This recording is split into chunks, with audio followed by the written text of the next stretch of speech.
morning, good afternoon, good evening. Someone has dug up this X posting by Nelson Chamisa and circled the message that they wanted the nation to remember. I'll just read it loud. Fellow citizens, this is to officially and under my hand inform you that with immediate effect, I no longer have anything to do with SADC. My focus remains fully on Zimbabwe, asserting your victory, honoring the citizens' mandate, and God's calling to provide leadership. There are fresh things we need to do. Let's all work together for total freedom, etc., etc. Let me say this.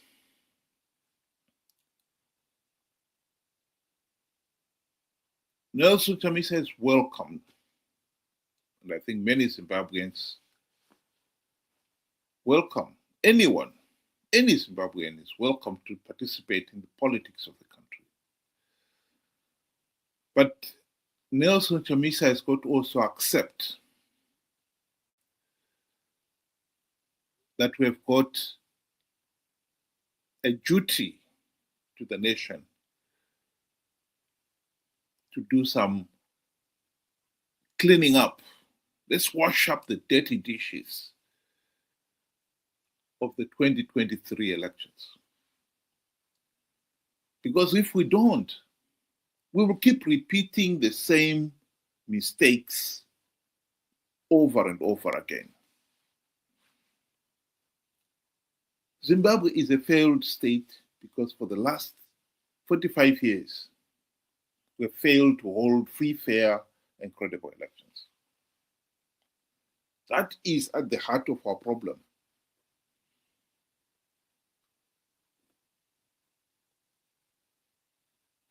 So going back to 2023, I would like Nelson Chamisa to come out publicly and finally admit that he lied to the people of Zimbabwe when he said SADC was going to win big because I've plugged the vote rigging loopholes. There is no denying that the 2 million or so people who voted for Chamisa in 2023, and these colleagues, they genuinely believed that lie. You cannot deny it was a lie because you said you plugged the vote rigging loopholes. Zanu PF was not going to rig those elections. And then the next minute, the day after the voting was done, you are the one who was coming up forward and saying Zanu PF rigged those elections. Both SADC and the AU, we had election observers in those elections, confirmed that the elections were rigged. But the key point here is that you, Nelson Chamisa, admitted Zanu PF rigged the elections. The very thing that you said they would not do. We can't keep on dodging the bullet. You need to come out and admit, finally admit, that you actually lied to the people. To con them to participate in those elections. You cannot deny that he didn't know Zanu PF was going to rig those elections. Because we also have seen that mission by your colleagues, the likes of David Coltart, admitting that the election process in Zimbabwe is flawed, so illegal, that the only logical step was to withdraw. He was talking about the 2023 elections. He did not withdraw from that election because he also knew that Zanu PF was giving away a few gravy train seats to those who participated.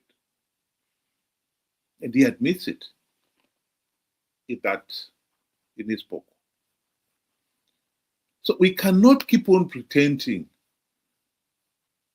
that you and your colleagues did not know what was happening. You knew. You participated in those flawed elections knowing fully well that the process was flawed, that Zanu PF was rigging those elections, and you want people to believe a lie. Your own fellow colleague, Shelton Wende, has since confirmed that you did not even deploy the election agencies at all the polling stations, even though you had the money for it. You pocketed the money. As a nation, we cannot keep on repeating the same mistake over and over again. The problem of rigged election is a serious problem. We should deal with it. We should not run away from it and pretend it's not there. It is a problem. Let's deal with it.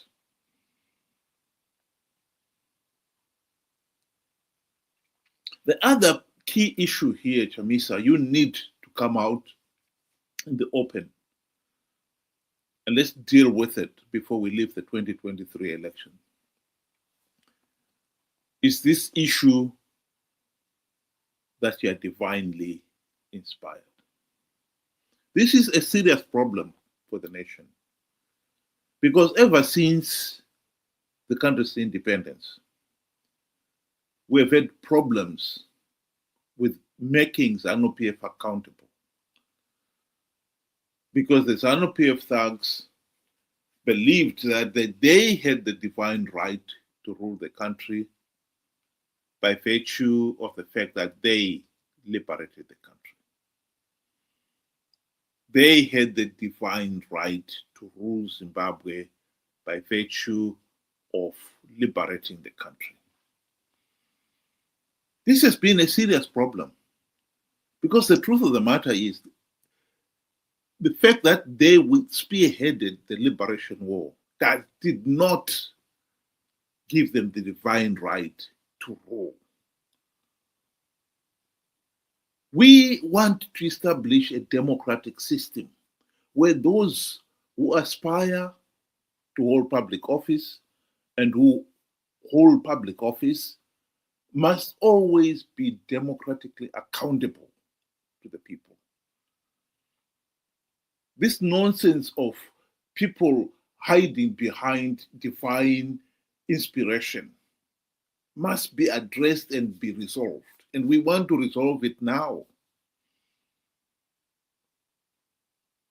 You, Chamisa, in 2023, told the people that you were going to win those elections and were preparing your cabinet because it was God's plan that you win those elections, and God's plan does not fail.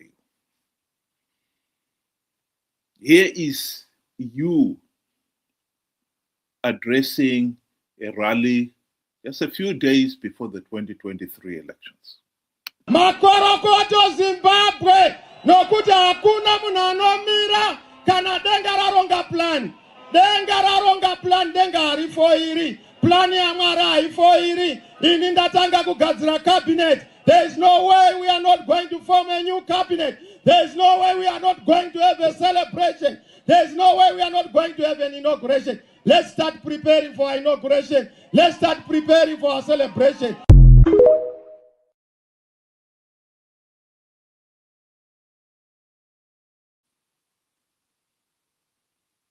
We have got to address this problem. Are you still insisting that it was God's plan that you win those elections? Because if you are insisting, are we then saying that God's plan failed?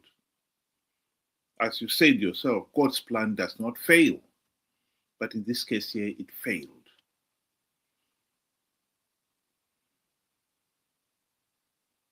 Or are we saying you lied to the people, evoking the name of God, claiming that God was in the plan, knowing fully well that he was not? We cannot move on as a nation having individuals who are mere mortals. And let's face it, there is a track record to show that you are just a mere mortal, fallible like everybody. In your case, your track record shows you are corrupt, incompetent, a liar, and a conman. These are not the qualities one would associate with somebody who is anointed by God. You cannot keep on claiming that I'm anointed by God, and yet you still show these qualities.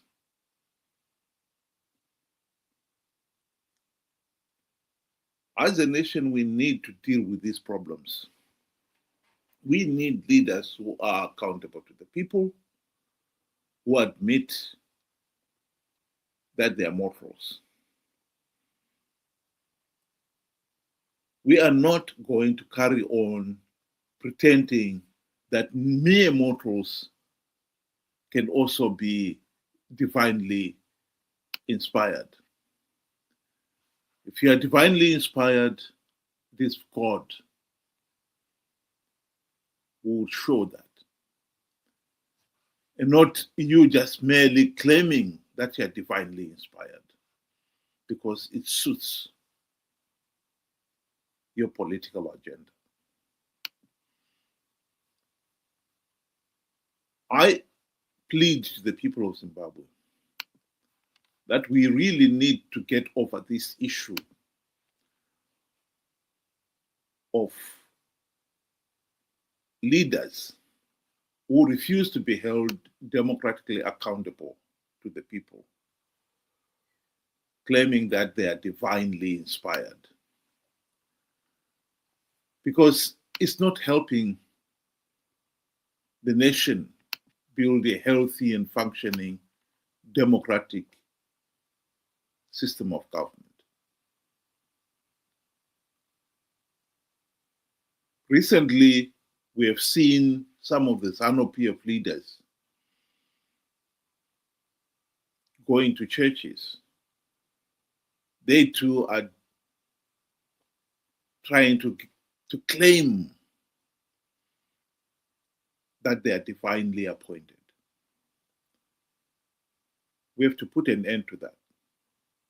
There is nothing wrong with being religious.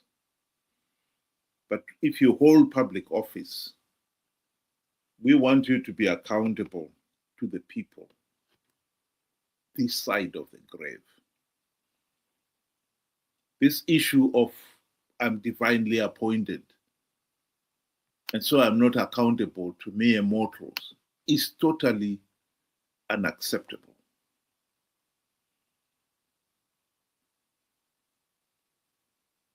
Let's put an end to this madness. an individual who claims that God is in it, God is in their plan, and yet again and again that plan fails, proves beyond all reasonable doubt that they were just evoking the name of God in vain. As a God-fearing nation, we should condemn that in the strongest of languages. We are going to put an end to this culture where individuals don't want to be held to account, pretending they are anointed by God. Let's deal with mortals who accept that they are accountable to the people. Those are the men and women we want to aspire for public office. Think about it. Thank you very much. Have a good night.